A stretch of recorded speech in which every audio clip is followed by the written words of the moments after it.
আদর্শ সমাজ গঠনে মসজিদের ভূমিকা কি? মসজিদ কি শুধুমাত্র নামাজের জন্যই, নাকি এখান থেকে কোনো শিক্ষা নিয়ে আমরা সমাজে কাজ করব? রাসূল আকরাম সাল্লাল্লাহু আলাইহি ওয়াসাল্লাম বলেন,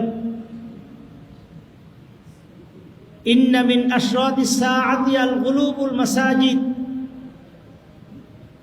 কিয়ামতের আলামতের মধ্যে একটি বড় আলামত হচ্ছে মসজিদগুলা বড় বড় হবে, সুন্দর হবে। এর দায়িত্বে থাকবে পাপাচারী, বদকার, সুদখোর, ঘুষখোর, চাঁদাবাজ, টেন্ডারওয়ালা। সমাজের সবচাইতে ইতর শ্রেণীর প্রাণীগুলা টাকার জোরে তারা মসজিদকে রাহুবারি করবে। কথা বলেন ঠিক কিনা? যদিও আমাদের এখানে নাই, আলহামদুলিল্লাহ। বাংলাদেশের বিভিন্ন আনাচে কানাচে ঘুরলে দেখা যায় এই দৃশ্যগুলাই আমাদের চোখে পড়ে। অতি দুঃখের সাথে বলতে হয়, বিশাল বিশাল মসজিদ ঢাকার বাহিরে এখন নির্মাণ হচ্ছে। আপনারা ঢাকার বাহিরে সফর করলে দেখতে পারবেন। ঢাকার ভিতরে তো মসজিদ ছোট, বড় করার সম্ভব হয় না। আমি গত কিছুদিন আগে নরসিংদী থেকে সামনে আগাইয়া ইটাখোলা, এর পাশে একটা মসজিদে ঢুকছি। আমি আসতেছিলাম ব্রাহ্মণবাড়িয়া থেকে, তো রাত প্রায় 2টা 2:30 বাজে। ড্রাইভার বলতেছে, হুজুর একটু ঘুম ঘুম আসতেছে। বললাম, পাশে মসজিদ আছে, চলো মসজিদে ঘুমাও। তো ফজরের আজান হলো, মুয়াজ্জিন সাহেব আজান দিয়েছে। জামাতের সময় মাত্র 7 থেকে 8 জন লোক মসজিদ। এই মসজিদ থেকে কমপক্ষে 10 গুণ বড় একটা মসজিদ। আমি গুনে দেখলাম মসজিদের ভিতরে 8 কাতার। মুয়াজ্জিন সাহেব জিজ্ঞেস করলাম, 1 কাতারে কতজন লোক দাঁড়াইতে পারে? 120 জন দাঁড়াইতে পারে। 3 তলা মসজিদ, ফজরের জামাতে 8 কাতার। বললাম, এই অবস্থা কেন? হুজুর জুমার দিন ভইরা যায়। রাসূল আকরাম সাল্লাল্লাহু আলাইহি ওয়াসাল্লাম বলেন, কিয়ামতের আগে মসজিদগুলা বড় বড় হবে। এর দায়িত্বে থাকবে সমাজের সবচাইতে নিকৃষ্ট টাকাওয়ালাগুলা। এরা সপ্তাহে 1 দিন মসজিদে আসবে, তাও সামনের কাতারে বসবে। এই ধরনের লোকগুলা মসজিদ পরিচালনায় আসবে। এটা কিয়ামতের আলামত, আমার কথা নয়। আমার ভাইয়েরা, রাসূল আকরাম সাল্লাল্লাহু আলাইহি ওয়াসাল্লাম আরো বলে দিলেন, হে সাহাবীরা শোনো, লা তাকুমুস সাআতু হাত্তা ইয়াতাবায়্যানা সুফুল মাসাজিদ। ততক্ষণ পর্যন্ত কিয়ামত হবে না যতক্ষণ পর্যন্ত মসজিদগুলা নির্মাণ নিয়ে একে অপরের সাথে প্রতিযোগিতা না করবে। কার মসজিদ কত বড়, কার মসজিদ কত ছোট, কার মসজিদ কত সুন্দর, কার মসজিদের কারুকার্য কত সুন্দর, এই জিনিসগুলো নিয়ে তারা মারামারি করবে, তারা প্রতিযোগিতা করবে। কিন্তু সেই অনুযায়ী মসজিদ যেভাবে সাজাবে, তাদের চরিত্রকে ওইভাবে সাজাবে না। রাসূল আকরাম সাল্লাল্লাহু আলাইহি ওয়াসাল্লাম ভবিষ্যৎবাণী করে দিলেন। আমার ভাইয়েরা, ঠিক এই সময় রাসূল আকরাম সাল্লাল্লাহু আলাইহি ওয়াসাল্লাম বলেন, 5টি গজব বিদ্যুৎ বেগে পৃথিবীর মধ্যে ধাবিত হবে। কয়টা গজব? 5টি গজব। আমার ভাইয়েরা, রাসূল আকরাম সাল্লাল্লাহু আলাইহি ওয়াসাল্লাম বলেন, পৃথিবীর মধ্যে মসজিদগুলো বড় হবে, মসজিদ কারুকার্য করা হবে, মসজিদ বড় বানানো নিয়ে, ঝাড়বাতি বানানো নিয়ে প্রতিযোগিতা করবে। ওই সময় দেখবা সমাজের মধ্যে 5টা গজব বিদ্যুৎ বেগে আসমান থেকে, আল্লাহ রাব্বুল আলামিন আসমান থেকে জমিনের মধ্যে ধাবিত করাই দিবে। 1 নম্বর গজব, ফালইয়ারতাকিবু ইনদা যালিকা রিহান হামরা। রাসূল আকরাম সাল্লাল্লাহু আলাইহি ওয়াসাল্লাম বলেন, বাতাস যখন বইবে, বাতাসের সাথে আগুনের স্ফুলিঙ্গগুলা বসবে। বাতাস যেমন ধাবিত হবে বাতাসের মধ্যে, বাতাসের সাথে সাথে আগুনের স্ফুলিঙ্গগুলা বাতাসের সাথে আসবে, আর ওটা শরীরে লাগার সাথে সাথে হাতে পায়ে শরীরের মধ্যে ফুসকা পড়ে যাবে। সেই অবস্থা এখনই দেখেন বিভিন্ন দেশে আছে। গরমের সিজন যখন হয়, আমাদের বাংলাদেশের অবস্থাই এরকম হয়ে যায়। অন্যান্য দেশে মসজিদে এসি, বাসার মধ্যে এসি, অফিসের মধ্যে এসি, বাহিরে বের হইতে পারে না তারা এই এসি ছাড়া। বের হইলেই লু হাওয়া তাদের শরীর ঝলসে দেয়। এই অবস্থা কিন্তু এখনই শুরু হয়ে গেছে। 1400 বছর আগে রাসূল আকরাম সাল্লাল্লাহু আলাইহি ওয়াসাল্লাম ভবিষ্যৎবাণী দিয়ে গেছেন। 2 নম্বর আযাব, ফিল আরদি খাসফান খাসফা, একের পর এক জমি ধস হয়ে যাবে। পৃথিবীর বিভিন্ন জায়গায় জমি নিচের দিকে ধসে পড়বে। পৃথিবীর আনাচে কানাচে লক্ষ্য করলে দেখা যায় এখনো পৃথিবীর বিভিন্ন জায়গায় ধস নেমে লোকজন মারা যাচ্ছে। কয়েকদিন আগের খবর, তাইওয়ানে এবং আমেরিকার ক্যালিফোর্নিয়ায়, সেখানে জমি ধসে প্রায় 55 জন লোক একসাথে মারা গেছে।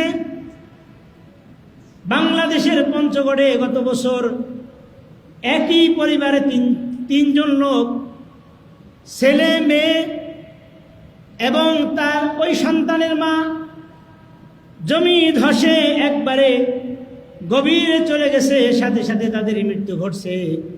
রাসূল আকরাম সাল্লাল্লাহু আলাইহি ওয়াসাল্লামের ভবিষ্যৎবাণী 14 বছর পরে এখন প্রমাণিত হচ্ছে। যারা বলেন ঠিক কিনা? সবগুলা পরিপূর্ণ হচ্ছে। সব ভবিষ্যৎবাণী এখন ইঞ্চিতে ইঞ্চিতে আপনার মিলে যাচ্ছে। কারণ সমাজের কিয়ামতের যে চিত্রগুলো রাসূল বলেছেন, সেই চিত্রগুলো এখন আমাদের সামনে দণ্ডায়মান আছে। আমাদের সামনে আমরাই সেইগুলা প্রতিষ্ঠিত করতেছি। আমার ভাইয়েরা, 3 নম্বর গজব, কদফান। আল্লাহর হাবিব সাল্লাল্লাহু আলাইহি ওয়াসাল্লাম বলেন, এমন একটা জমানা চলে আসবে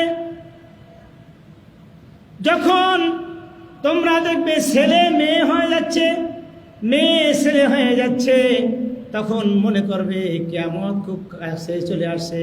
আমার ভাইয়েরা, বাংলাদেশের মধ্যে গত বছর পেপারে আসছে, কোন জায়গায় যেন রাত্রে শোয়ার পরে একজন মহিলা পুরুষ হয়ে গেছে, এরকম খবর অহরহ বিভিন্ন দেশ থেকে আমাদের এখানে আসছে। এটা ছাড়াও অনেক পুরুষ এখন মেয়ে সাজতেছে, ঠিক কিনা বলেন? চুল বড় রাখতেছে, কানে দুল লাগাচ্ছে, চোখের ভুরুতে কি যেন পড়তেছে স্বর্ণের। এই ছেলেগুলা এখন মেয়ে হয়ে যাচ্ছে। আবার অনেক মেয়ে দেখেন পুরুষের বেশে এখন চলতেছে। টি শার্ট পরে, গেঞ্জি পরে, হাফ প্যান্ট পরে, 3/4 প্যান্ট পরে, বুকে ওড়না নাই, মাথায় কাপড় নাই, চুল ছোট করে ছেলেদের মতো হাঁটছে। বাস্তবিকভাবেও অনেক ছেলে মেয়ে হয়ে যাচ্ছে, আর মেয়ে ছেলে হয়ে যাচ্ছে। 4 নম্বর গজব, রাসূল আকরাম সাল্লাল্লাহু আলাইহি ওয়াসাল্লাম বলেন, আকাশ থেকে শিলা বৃষ্টি আসবে, পাথরের বৃষ্টি আসবে। পৃথিবীর বিভিন্ন জায়গায় এখনই পাথরের বৃষ্টি হচ্ছে।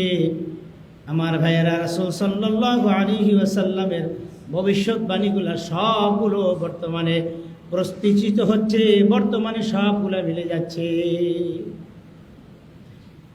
5 নম্বর গজব, রাসূল সাল্লাল্লাহু আলাইহি ওয়াসাল্লাম বলেন, বিভিন্ন জায়গায় ভূমিকম্প হবে, আছে কি নাই? ভূমিকম্প হচ্ছে আর ওই আওয়াজে 70,000 মানুষগুলো বোবা হয়ে যাবে, 70,000 মানুষ অন্ধ হয়ে যাবে, 70,000 মানুষের কানের পর্দা ফেটে যাবে।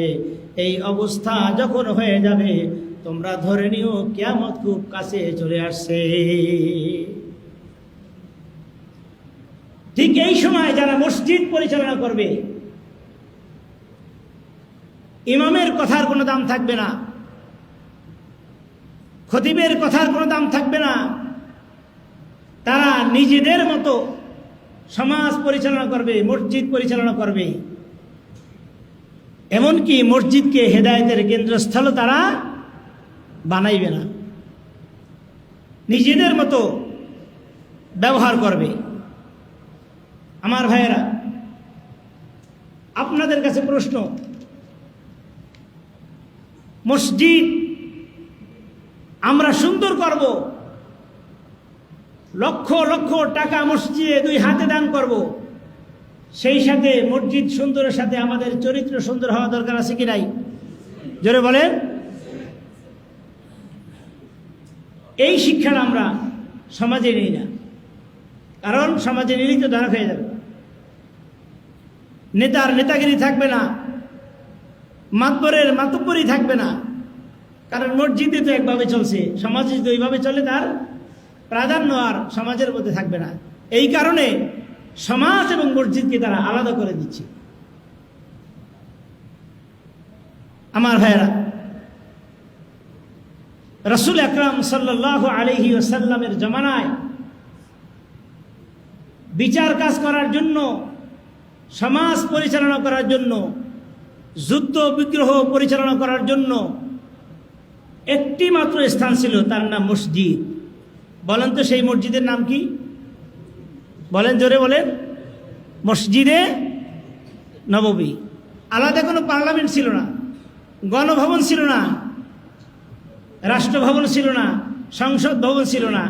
একটা ভবন ছিল সব কিছু পরিচালনা করার জন্য, বিবাহ শাদী, সমাজের বিচার আচার সব কিছু পরিচালনা যেখান থেকে হতো, তার নাম কি? জোরে বলেন, মসজিদ। আজকে আমরা মসজিদকে শুধুমাত্র ইবাদতের জায়গা বানিয়ে নিয়েছি।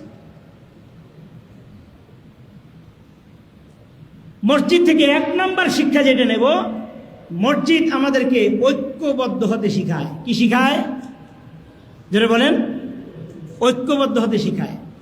আচ্ছা, আপনারা বলেন তো, মসজিদের মধ্যে আমরা যখন আসি, আওয়ামী লীগের কোনো ভাইরা এসে বলছে বিএনপি ভাইদেরকে যে আমরা ক্ষমতায় আছি, আমরা আওয়ামী লীগের লোক, তোমরা সামনের কাতার আসতে পারবা না, এই কথা বলছে কোনোদিন? জোরে বলেন। বিএনপির কোনো লোক বলছে এই কথা? আমরা বিএনপির লোক, তোমরা ক্ষমতায় আসো, তোমরা আলাদা থাকো, আমরা আলাদা, এ কথা বলছে? বলে নাই। কোনো কওমের ওলামা একরাম, আলিয়ার ওলামা একরাম নাকি এই কথা বলে নাই। কোনো সুন্নি, কোনো ওহাবি মসজিদের মধ্যে ভেদাভেদ নাই, একসাথে দাঁড়ায়। ঠিক কিনা বলেন? একসাথে দাঁড়ায়, এই কথা কখনোই বলে নাই যে আমি অমুক দলের লোক, আমি অমুক দলের লোক, তোমরা আলাদা থাকো। কোনো রিক্সাওয়ালা, কোনো ঠেলাওয়ালা, বাড়িওয়ালা, ভাড়াটিয়া, কোনো ভেদাভেদ নাই, একই সাথে দাঁড়ায়। ঠিক কিনা বলেন? দাঁড়ায় কি দাঁড়ায় না? দাঁড়ায়। এই শিক্ষাটা আমরা সমাজের বাহিরে নিতে পারি না। তাহলে বোঝা যায়, আমরা যখন মসজিদের মধ্যে প্রবেশ করি, কোন দলকে ছোট করে না। আওয়ামী লীগ বিএনপিকে বলে না তুমি পিছনে যাও, কোন সুন্নি, কোন ওহাবিকে বলে না তুমি পিছনে যাও, কোন বড় লোক, কোন ভাড়াটিয়াকে বলে না তুমি পিছনে যাও, কোন ঠেলাওয়ালা, রিক্সাওয়ালা, এদেরকে কোনো জমিদার বলে না তুমি পিছনে যাও। সবাই একই কাতারে পাশাপাশি দাঁড়িয়ে সালাত আদায় করে। জোরে বলেন ঠিক কিনা? আল্লাহ রাব্বুল আলামিন বলেন, আকিমুস সালাতা ওয়া আতুজ যাকাতা ওয়ারকাউ মা'আর রাকিঈন।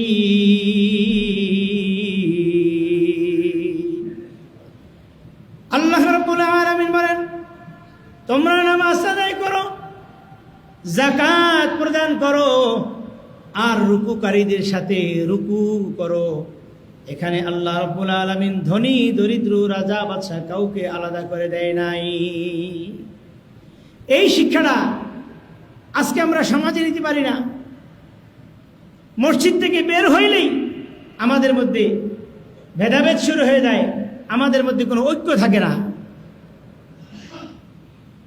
এক লোক আমাকে একদিন বলে, হুজুর, দাড়িপাল্লার মধ্যে জীবিত ব্যাঙ উঠাইয়া ওজন করতে যেমন কষ্ট, লাফালাফি করে, আপনাদের হুজুরদেরকেও একসাথে বসানো আরো বেশি কষ্ট। শুধু দোষ কিন্তু আপনাদের না, আমাদেরও আছে। আছে কি নাই বলেন? এক হুজুর আরেকজন, তুই ওহাবি, তুই সুন্নি, তুই লা মাযহাবি, আমি আসতে বলবি না জোরে বলবি। আর একজন বলে আমি আসতে বলবো, তোর সমস্যাটা কি? হাত বুকে বাঁধবে নাকি নিচে বাঁধবে, এটা নিয়ে ঠেলাঠেলি আছে কি নাই? ফরজ ওয়াজিব সুন্নত নিয়ে কোনো দ্বন্দ্ব নাই, কোনো দ্বন্দ্ব নাই। আছে শুধু মুস্তাহাব নিয়ে, মিলাদ আর সিন্নি নিয়ে। ঠিক কিনা বলেন? জোরে বলেন না, কথা সত্য নেই।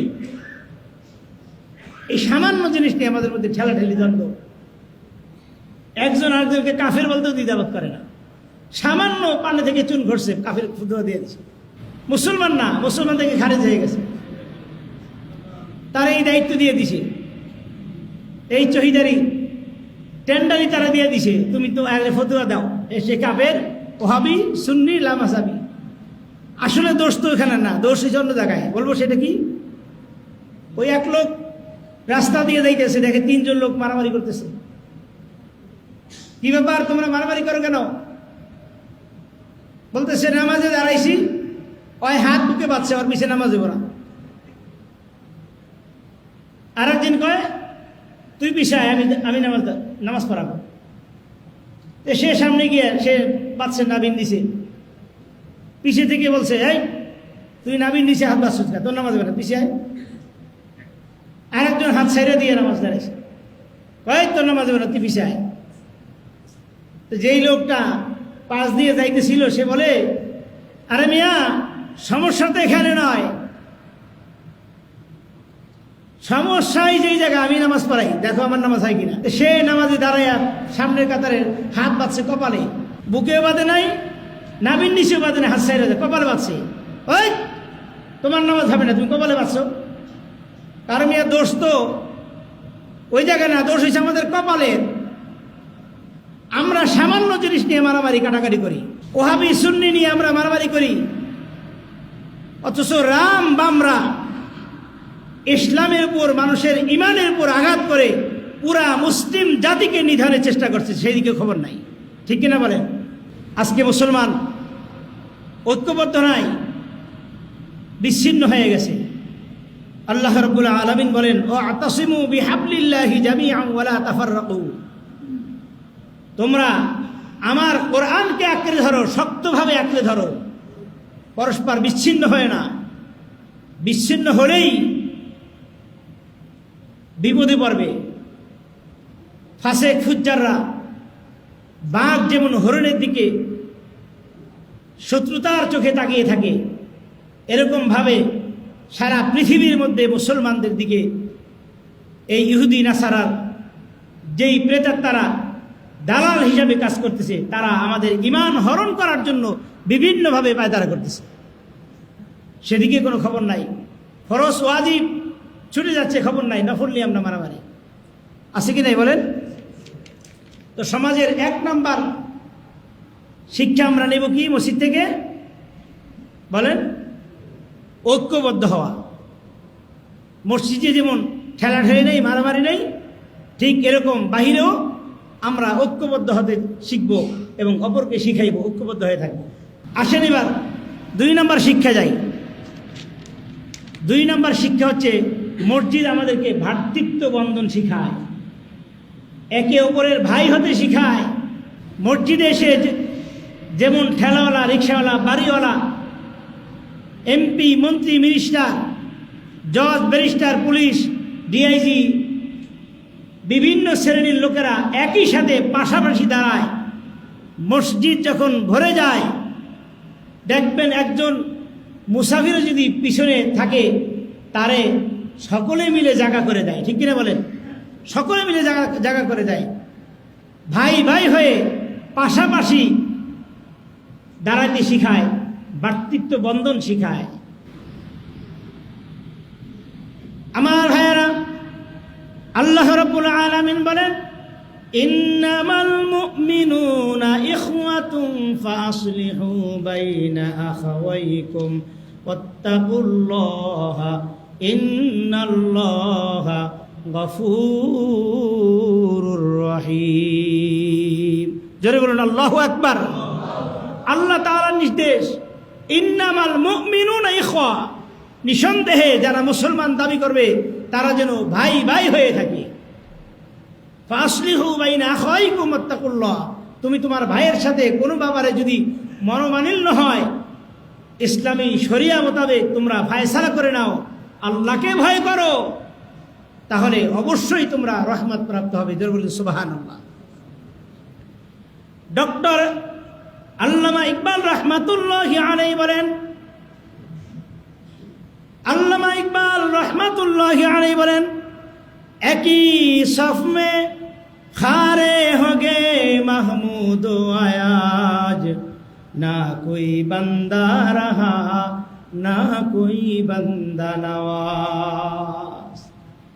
আল্লামা ইকবাল রহমাতুল্লাহি আলাইহি তিনি বলেন, সম্রাট মাহমুদ যখন নামাজে দাঁড়ায়, তার চাকর যখন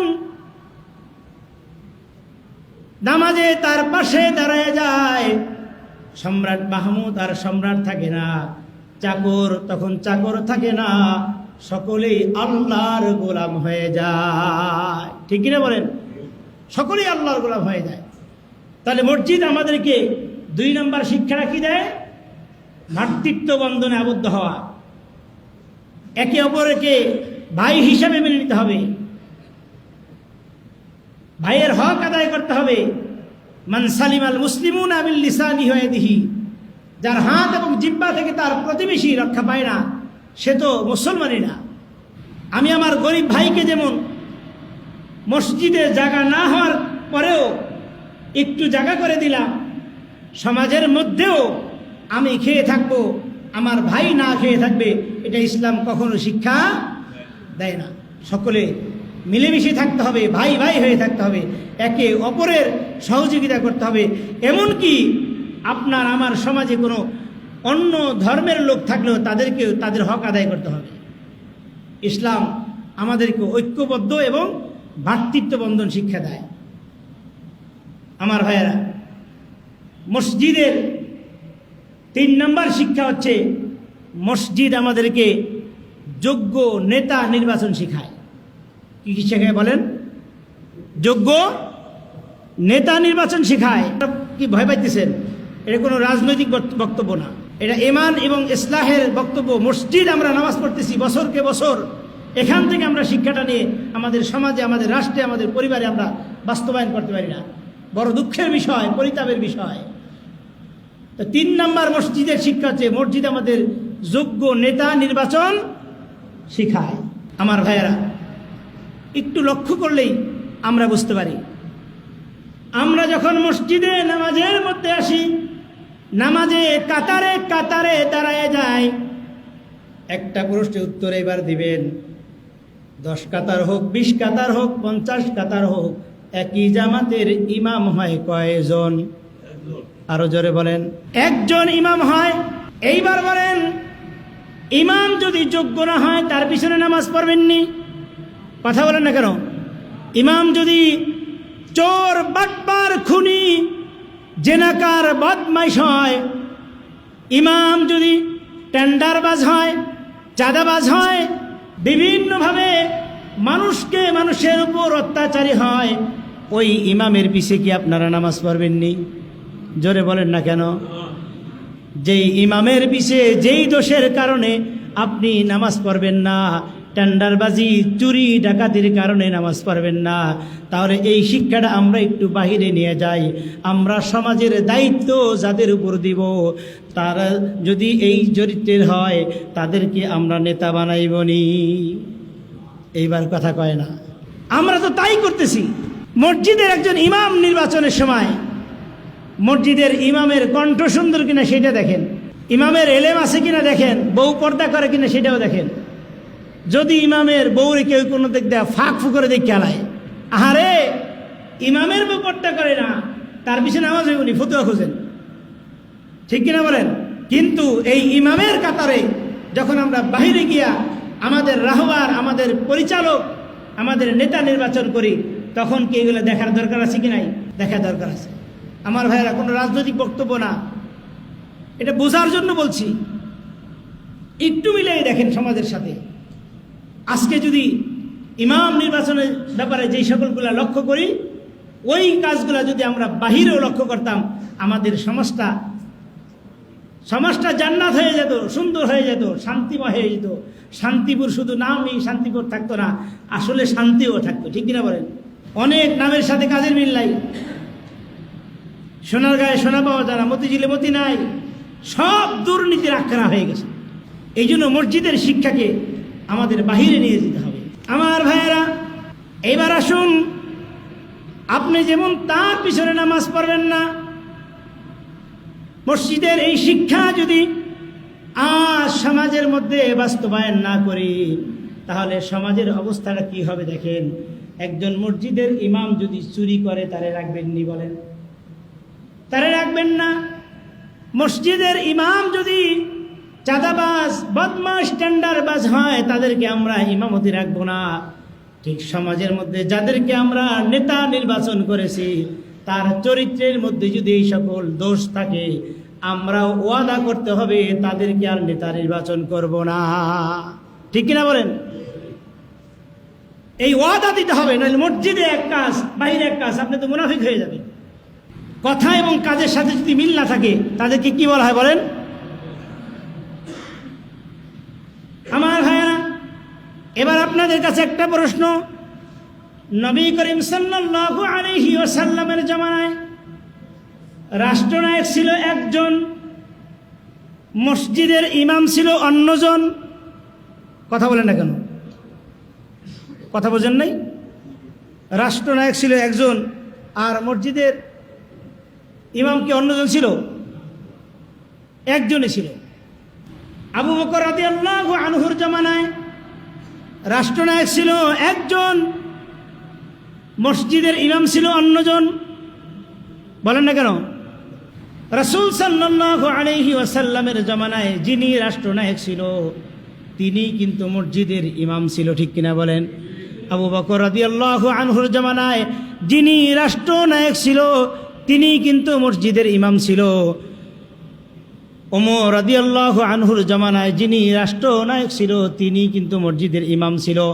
ওসমান রাদিয়াল্লাহু আনহুর জামানায় যিনি রাষ্ট্রনায়ক ছিল, তিনি জাতীয় মসজিদের ইমাম ছিল, ঠিক কিনা বলেন?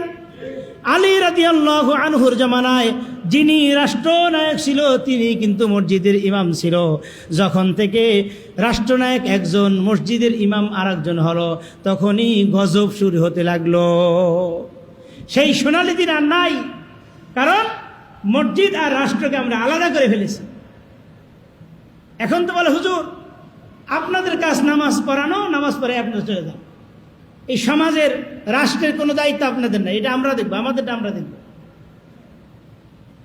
এই কারণে গজব শুরু হয়েছে, ঠিক কিনা বলেন? কারণ মসজিদের শিক্ষাটা যদি আমরা সমাজে নিয়ে যাই, তাহলে এই মাতবরগুলা মাতুবরি করতে পারবে না, এই টেন্ডারবাজগুলা টেন্ডারি করতে পারবে না। দেখবেন মসজিদের সামনের কাতারে এসে দাঁড়ায়, আবার টেন্ডারবাজি করার সময় সামনের কাতারে আছে কি নাই? সামনের কাতারে আছে। কারণ সমাজে গিয়ে মসজিদের শিক্ষা বাস্তবায়ন করলেই ধরা খাইবে। এই কারণে তারা সমাজে,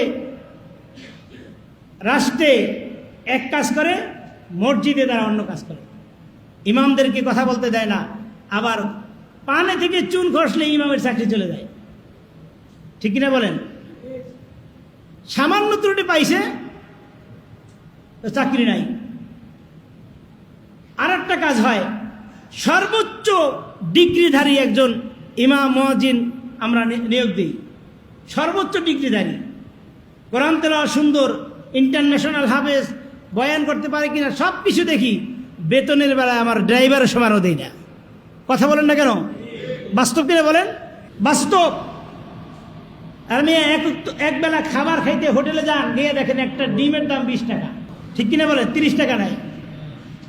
এক বেলা খাবার খেয়ে দেখেন আপনি 3 বেলা খাবার খাইতে কমপক্ষে 250 থেকে 300 টাকা, শুধু শাক বাদ দিয়া খাইল।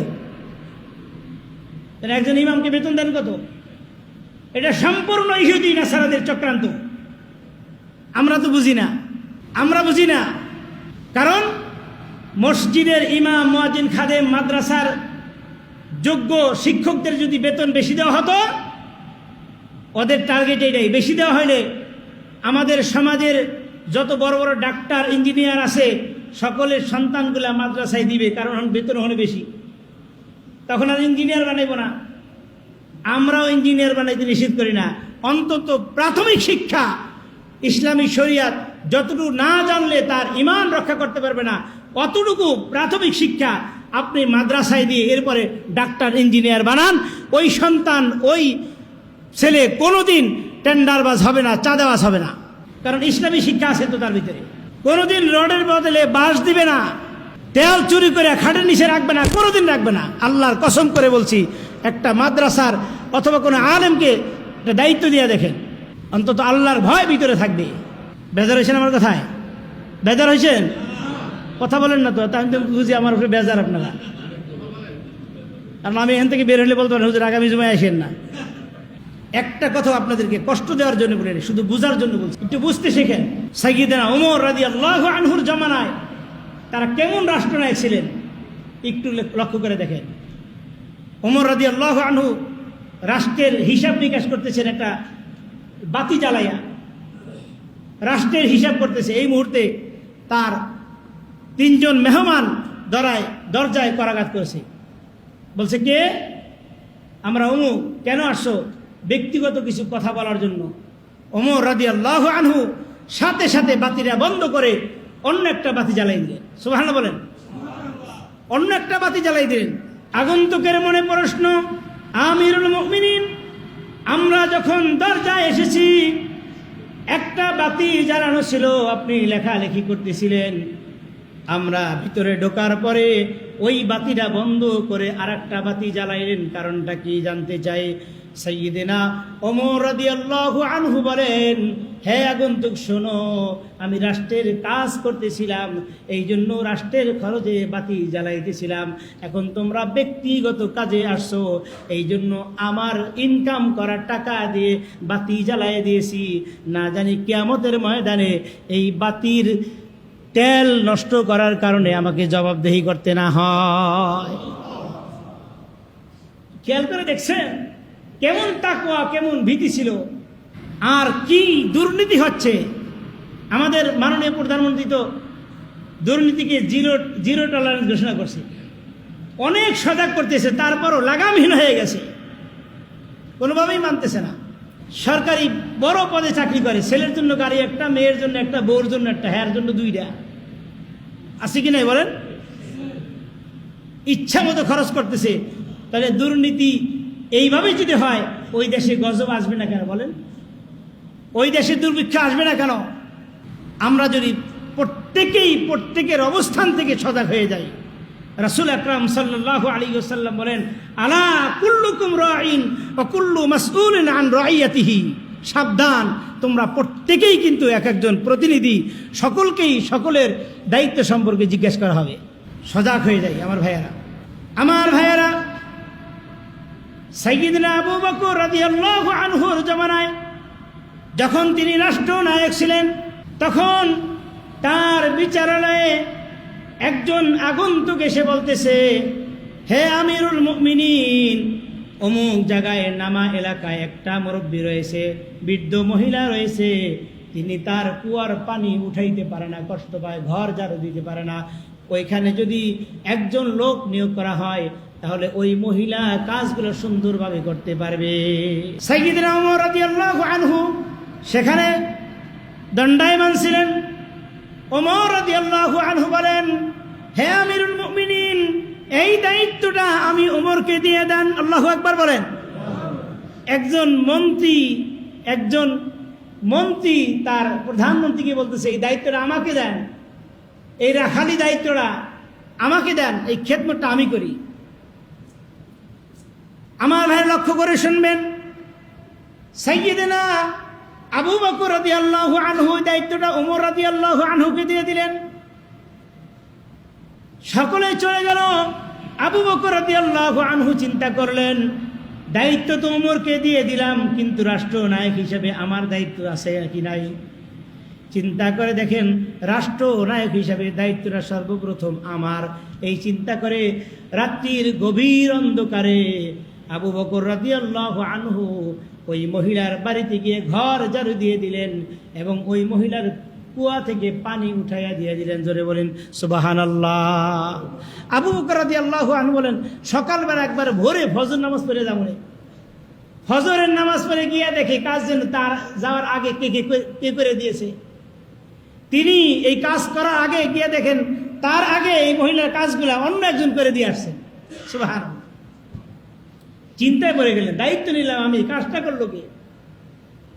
চিন্তা করলেন, তাহলে ফজরের পরে না, ফজর আগে আসতে হবে, এর কাজটা কইরা এরপর ফজর নামাজ পড়তে। আমার ভাইয়ারা, পরের দিন ফজরের নামাজের আগে চলে আসলেন। আসার পরে দেখলেন সাইয়্যিদনা ওমর রাদিয়াল্লাহু আনহু দেখেন তার যাওয়ার আগে আগে কে যেন ওই মহিলার বাড়িতে কাজ করে দিয়ে গেছে, মহিলার ঘর ঝাড়ু দিয়ে গেছে, কুয়া থেকে পানি উঠাইয়া দিয়ে গেছে। ওমর রাদিয়াল্লাহু আনহু চিন্তায় পড়ে গেল, হায় হায়, আমার আগে কে এই কাজটা করে যাইতেছে, আমি তাকে একটু চিনতে চাই। কে এই কাজগুলো আগে করে যাচ্ছে তার একটু শনাক্ত করা দরকার। জিন নাকি মানুষ এই কাজগুলো করে যাচ্ছে, কারণ দায়িত্ব নিলাম আমি, কে করতেছে কাজটা। চিন্তায় পড়ে গেলেন। পরের দিন সে তাহাজ্জুদের টাইমে চলে আসছেন, ফজরের আগে না, তাহাজ্জুদের সময় যখন হয় ঠিক তখন চলে আসছেন। আসার পরে দেখেন কে যেন মহিলার ঘর ঝাড়ু দিয়ে কুয়া থেকে পানি উঠাইয়া অন্য একটা পথ দিয়ে হেঁটে হেঁটে যাচ্ছে। মাথা সম্পূর্ণ কালো কাপড় দিয়ে ঢেকে ঢেকে আস্তে আস্তে হেঁটে যাচ্ছে। ওমর রাদিয়াল্লাহু আনহু চিন্তা করলেন, মনে হয় কোনো মানুষ হবে না, অবশ্যই কোনো জিন হবে। ওমর রাদিয়াল্লাহু আনহু পিছে পিছে গিয়ে পিছন থেকে খাপটি মেরে জড়ায় ধরলেন, ভাই আপনি কে? এই মহিলার কাজের দায়িত্ব 3 দিন যাবত আমি নিয়েছি, আমি তো করতে পারতেছি না, আমার আগে তুমি কে এই কাজগুলো করে যাচ্ছ? দস্তাদস্তি করতে করতে মাথার চাদরটা খুলে গেল। ওমর রাদিয়াল্লাহু আনহু দেখেন এই ব্যক্তি তো আর কেউ নাই, বর্তমান রাষ্ট্রনায়ক আবু বকর রাদিয়াল্লাহু আনহু। আল্লাহু আকবার বলেন। আবু বকর রাদিয়াল্লাহু আনহু বলেন, আমিরুল মুমিনিন, আমাকে দায়িত্ব দিয়ে আপনিই কাজ করতেছেন, কারণ কি? বলতেছে, হে ওমর, তোমাকে দায়িত্ব দিয়েছি, কিন্তু আল্লাহর হাবিব সাল্লাল্লাহু আলাইহি ওয়াসাল্লাম বলেন, আলা কুল্লুকুম রাঈন ওয়া কুল্লু মাসউলিন আন রাইয়াতিহি। প্রত্যেকের দায়িত্ব সম্পর্কে জিজ্ঞাসা করা হবে। আমাকে সেই দিন যদি কিয়ামতের ময়দানে মাহশরে দাঁড় করায় জিজ্ঞাসা করে, আবু বকর, তোমার এই অঞ্চলের মধ্যে একটা মহিলা অসহায় ছিল, এই কাজগুলা তুমি না কইরা অন্যকে কেন দিলা? তখন আমি কি জবাবদেহি করতাম? এই জন্য পরকালের জবাবদেহির কারণে আমার মনের মধ্যে চিন্তা হয়ে গেল, আল্লাহর ভয় চলে আসলো। এই জন্য দায়িত্ব তোমাকে ঠিকই দিয়েছি, কিন্তু আমাকে আল্লাহ তাআলা ঘুম হারাম করে দিয়েছে। আল্লাহু আকবার। ওমর রাদিয়াল্লাহু আনহু বলেন, আমিরুল মুমিনিন, এই পাথরের রাস্তা খালি পায়ে হাঁটা যায় না, আপনি খালি পায়ে কেন? কারণটা কি? খালি পায়ে আসছে কেন? আপনার কোনো জুতা নাই? আমার ভাইয়েরা, আবু বকর রাদিয়াল্লাহু আনহু জবাব দেন, হ্যাঁ ভাই ওমর, আমি যখন হাইটা আসি তখন অনেক আল্লাহর বান্দা তাহাজ্জুদে দাঁড়ায় যায়, তাহাজ্জুদে ব্যস্ত থাকে। আমি যদি জুতা পায়ে দিয়ে জুতার আওয়াজ করতে করতে আসি, তাহলে না জানি তা কার তাহাজ্জুদের সমস্যা হয়ে যাবে, তাহাজ্জুদের ব্যাঘাত ঘটে যাবে। আমার কারণে যদি তার তাহাজ্জুদের সমস্যা হয়, এই জবাবদেহি কে করবে বলো? এই কারণে আমি জুতা ছাড়া খালি পায়ে আসছি, কারণ জুতার আওয়াজে যদি কারো তাহাজ্জুদের নামাজ নষ্ট হয়ে যায়, কারো কেউ ঘুমে আসে, কারো ঘুম যদি ডিস্টার্ব হয়ে যায়, তাহলে এই জবাবদেহি আমি কেমনে করব যে আমার জুতার আওয়াজের কারণে কেউ তাহাজ্জুদে ডিস্টার্ব হয়েছে, কেউ ঘুমের ডিস্টার্ব হয়েছে। আল্লাহু আকবার বলেন। তারাই ছিল মসজিদের, জাতীয় মসজিদের ইমাম এবং রাষ্ট্রনায়ক, ঠিক কিনা বলেন? ঠিক মসজিদের এই শিক্ষাকে যদি আমরা আজকে আমাদের সমাজে নিয়ে যেতে পারি, তাহলে আমাদের ঘর সুন্দর হবে, আমাদের সমাজ সুন্দর হবে, আমাদের রাষ্ট্র সুন্দর হয়ে যাবে, ঠিক কিনা বলেন? আল্লাহ রাব্বুল আলামিন আজকের এই কথাগুলো আমাদের সকলকে বোঝার তৌফিক দান করুন। ওয়া আখিরু দাওয়ানা আনিল হামদুলিল্লাহি রাব্বিল আলামিন।